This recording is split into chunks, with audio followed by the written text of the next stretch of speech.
Thank you so much for having me. So this is my second time here in Bangalore.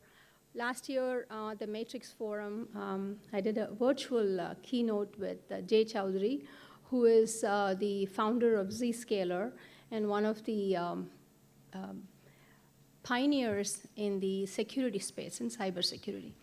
So hopefully, I didn't know I was going to be here this year, but definitely a privilege and an honor. I want to thank TR Anand for the invitation. And I also want to thank some of my friends here, Murli, who's here from Hyderabad, and Santosh from Hubli, and of course, Madan. And so I also had an opportunity to meet Madan recently in Atlanta as part of the KDM tour. So there was one slide here as I was putting it together. It reminded me of a mission very similar to KDM. I'm saying it right, KDM? Okay, great. So let's get started. I have been in the telecommunications industry for 25 years, and I came to India in 2002. So I was part of the launch of the mobile phones here. So I was actually at the Reliance building when they were cutting the ribbon during Dhirubhai Ambani's birthday. That's where the launch happened. So I came here with a team from the US. For those of you who have been in the industry for 20 plus years, hopefully you'll remember Lucent and Nortel and Qualcomm and the CDMA technology that we had launched at that time. It was really exciting to be part of it. I felt like there was a purpose finally in my life where I not alone got to be part of the build out of the network, but every time I came back, I saw the staff in my house running around with mobile phones, and it was definitely extremely satisfying to see the work that we have done and how the consumer was enjoying it, growing with it. So I've come full cycle from 2G, 3G, 4G, and now 5G. So we do have offices all over in India, I think in four states. As you can tell, I'm not really very actively building right now here. I have a large team that does it. I'm headquartered in Atlanta, Georgia, and really passionate about technology overall. So can go. Is this my clicker? Yeah, okay, thanks.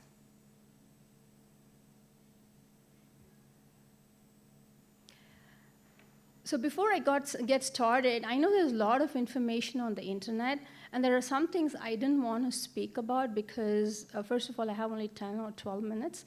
And I thought there was information that you all should hear from one of my customers, Nokia. So we have partnered with them on the private wireless space. And if we can play that video and take it forward.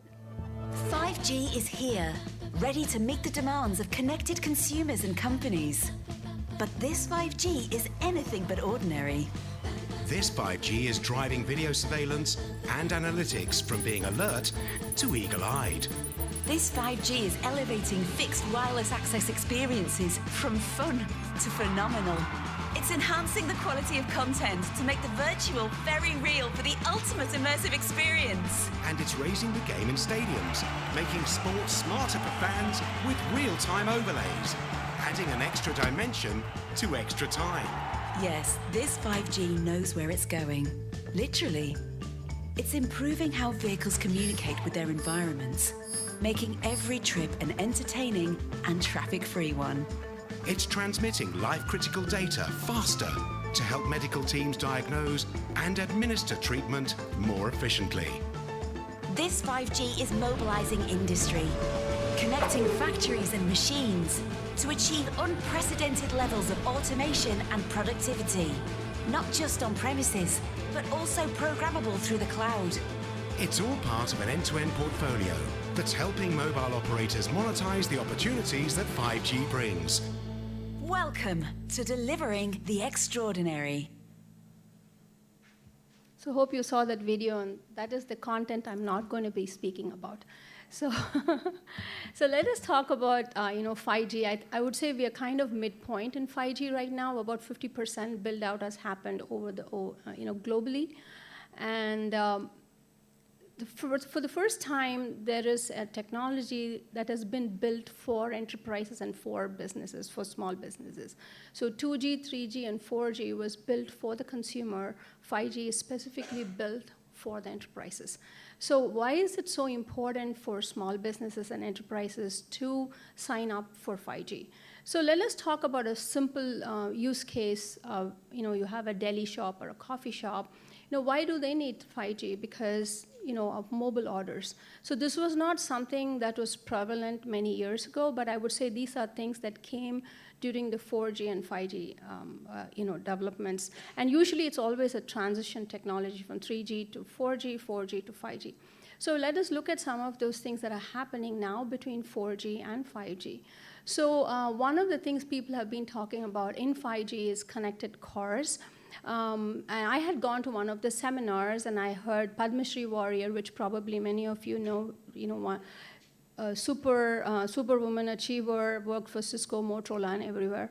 And one of the things they said was, at least from where we are in the US, cars are like guns on the road. They kill more people than guns.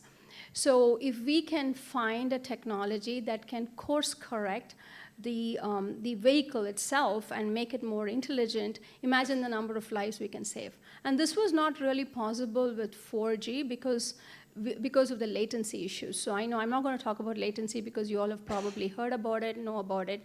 So the best part about 5G is the latency. So it is really human. We as human beings are the smartest in the world, and now we are trying to get the machines to emulate us. So that is what this whole connected cars is about. And then the other thing they're talking about is telehealth. So I came up with a few notes, and I met a doctor here who told me that he started using telehealth in 1998. So I stand corrected. I think we were looking at telehealth, probably in the last 5 to 6 years, where you had somebody in a remote village who could not have a cure for maybe a rash or something, and they could do FaceTime and get remote help. But now what they're talking about telehealth and 5G is remote surgery. So you have an arm, a remote arm in, you have a robotic arm in a remote village, and you can operate this robotic arm from anywhere. There could be a doctor in India, doctor in the United States, in the UK, collaborating on this surgery. But what does it tell you? When they were talking about these kind of innovations, is you need a strong network globally for something like this to happen.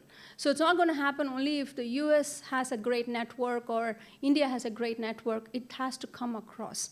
So those are some of the challenges that people are working through. So by the time we realize the full potential of 5G, it'll probably be another 3 years. But as entrepreneurs, I know we are here, either as a startup entrepreneur, mature entrepreneur, unicorn entrepreneur, or going to become a unicorn entrepreneur, or an entrepreneur in a great company. I think all of us want to see what it is we could do with this great technology. So there are people that came before us in the 4G time and the 3G to 4G. So I wanted to talk about some of the innovators in that time period. So as you can see, you have, for example, I'll just talk about an easy one, right? Uber, Lyft, or Ola over here. So this was something that was not there during the 2G time frame. This came into bear 3G to 4G. There was an entire back algorithm that was written to connect the cars and the consumer or the passenger. And then, of course, there were many other points geographically, demographically that had to be taken into account by the time Lyft and Uber or Ola could really function well. So let's talk about a 3G to 4G. For example, Airbnb. When you saw Airbnb, they started in 2009. So what they did in 2009 was when you wanted to rent an Airbnb, they posted pictures. But talk about a company that evolved with time, right? So with time and 4G came, they started putting real-time videos. So you can basically take a tour of the apartment. So this is what is, so maybe you already have a business in 4G, but what it is you can do in 5G, how could you utilize some of those innovations that are, that we don't know what is coming, but I think they're looking at people like us to come up with those innovations. So this is a beautiful use case. This is the Dallas-Fort Worth Airport. It's based out of Dallas in Texas. It's the 4th busiest airport in the world. And here is an airport that has adapted technology. They're early adapters of technology. So they are. So as we build a network, there is an entire team that talks about a green network. I'm not part of that, but I think as consumers, and as innovators or builders of these applications, it's important to remember that we have to use less data bandwidth while we develop these applications. Because I remember when I think it was in 2G, 3G timeframe, when the gaming apps came into play, one of the biggest talks in the industry was how much data bandwidth the gaming apps were taking. So then they started screening that, and they started eliminating those that were heavily using the network. So I think that was, they didn't call it green at that time, but that were probably the early signals of to be respectful of our environment, to be respectful of the network, and not just over-consume by a few applications. So something to just think about while we go on in this journey is to be sustainable, to be green, zero emissions. So these are some of the big topics, and there are whole forums to running on these things. I've attended a few of them, but I'm not knowledgeable enough to speak about it. So DFW Airport, so they started talking about green, right? Green, and they invested in technology. For example, the use case was the bathrooms. So when there is less traffic, the bathrooms are really not being used. So how do we, save on the electricity? So they bought some lights with sensors that basically turned on when you walked in. But they also got data to talk about whether the bathrooms were fully stocked with hand soaps and other things. So that is one of the innovations they brought in. And then, of course, they have been doing a lot of using robots for luggages and things like that, loading, unloading. But now I had visited a facility that was making robots that were 6 feet tall. So they can, I'm about 5'6", so probably this big here, and they don't tackle you, but any kind of senses where they feel the action of the passenger is not normal, they can kind of come in front of you, distract you a little bit, take pictures of you and put it back to the control room. So these robots are now going to be in the forefront. So when you go to the airports, all this time robots were in the back office. Now they're going to be parading the ground along with us. So these are some of the innovations, and I think they used 48 different applications in the Dallas-Fort Worth to come up with, I guess, a people, profit, planet, a balanced focus, and again, an early adopter of technology. And they were, so most of these airports have a combination of Wi-Fi. They have a combination of private wireless, which basically augments the Wi-Fi, and it still runs on the CBRS technology. But it may, I think eventually it'll start running on the 4G and 5G as well. So it's most of these airports, companies like us work on densification. So we would take an in-building, we would take an antenna, sensors, whatever. Talking about sensors, one of the things, I've been in India for the last 2 weeks now, and sadly read about the Assam train tragedy. And one of the things 5G has is these sensors that can be put in railway tracks and in bridges, and any slight movement that is out of the ordinary, it can actually send back to the control room, and you obviously can send an architect and the engineering team to fix it before it's too late. So I'm sure those innovations are there in place, but when I read it in the newspaper, that was the first thing that came to my mind is, maybe we could have used a 5G sensor. So there's 5G that's going to do so much good for the people. So this is, this is what I was talking about, the KDM thing. I don't know if Madan is here or Naidu is here. Oh, there you are, Madan. So United States, for the first time in the history of United States, has given $42 billion to make sure everybody has connectivity. So there are 40 million people today in the US that don't have any kind of connectivity. So they made 3 colors, red, yellow and green, red, yellow, and red. So the red is unserved. So unserved basically has absolutely no internet connection. The yellow is underserved, so it's spotty connection, like how we have Wi-Fi. Everywhere in the world, right, you go, Wi-Fi is spotty. So, and then green. So the $42 billion is basically to convert the red and the yellow to green. And the first money is being rolled out starting June. And then in the next 4 years, we are expected to lay out fiber. So there'll be a combination of fiber, fixed wireless, because I think like any country, we sometimes have homes that are like 4 or 5 miles away from the city, and does it make sense for you to lay fiber because that's expensive and tedious? So in that case, we'll probably go with the fixed wireless. Of course, there's always going to be a surprise that'll come from the left field, Elon Musk talking about the satellite.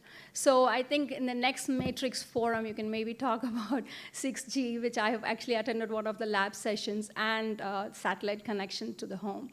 So that's what the broadband bill is going to be doing in the United States. But also, for the first time in the history of the United States, they have published an FCC broadband. What it does map is, as a consumer, I can key in my address, and it tells me what are my upload-download speeds, who are my service providers, and so these are the information. There's a lot more information that give me, and I would know whether I have this access or not. And then if I still don't have these ISPs and CSPs servicing me, I can actually call the government or the local municipality and make sure that I get connectivity. So this is something that is super powerful. And the first time we have these demographic data of people, addresses. So the broadband bill has also asked us to come up with 100 MB of download data and 25 MB of upload data. So this is what the broadband bill does. So what is interesting in history, which all of us, growing up, can relate to, one time, during the summer vacation, you go to your grandparents' home and suddenly the light comes on, right? So in the 1930s, apparently a whole funding was given both for the highways and for electricity, and they said every home needs to have electricity. And at that time in the 1930s, people were questioning, do we really need electricity? I mean, it's such an expensive thing. So now fast forward in 2023, we want every home to have connectivity. We want to have inclusive prosperity for all, which is what Industry 4.0 is. Basically, a healthier planet, equal opportunity for everybody, dignity, equity. That's a beautiful word they talk about. Where we make sure we connect everybody and give them opportunities. And the most recent example during the pandemic was when school students could not access education because of a lack of connectivity. So with that, I hope I've covered some of the areas. And I actually, one thing I wanted to tell was very similar to KDM, right, where you want to be sure to inclusive of rural areas and to be able to think outside Bangalore. I think the broadband is going to do, and 5G is going to do something similar, where we bring everybody together, everybody has an opportunity. Thank you for having me. I appreciate it.